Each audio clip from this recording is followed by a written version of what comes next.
kodwa lamazwi athethwa apha abethe kum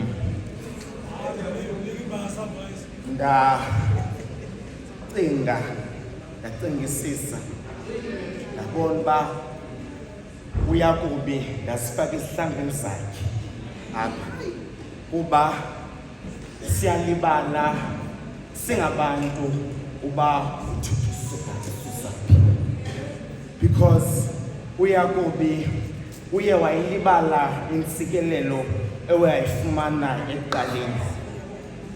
Uthe uYobi uthe ofika kwisithunywa walisana nesithunywa esithi ufuna isithunywa simsikelele.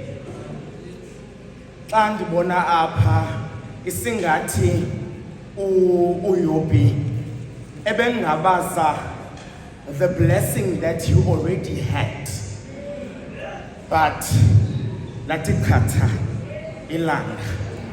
Sizawukhumbula ke umama walapha eBhayibhileni owaziwa kakhulu, umama uHana, ekugqibeleni wayithandaza eguga ngedolo ngamaxesha onke, but uThixo wafika wathi khatha ilanga waguqula ubomi bakhe.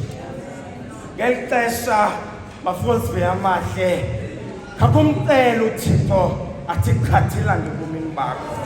Ndishiye naloo mazwi ndithi xa uphuma kule consultation angangathi uThixo athi khatha ilanga ngaphezu kwakho.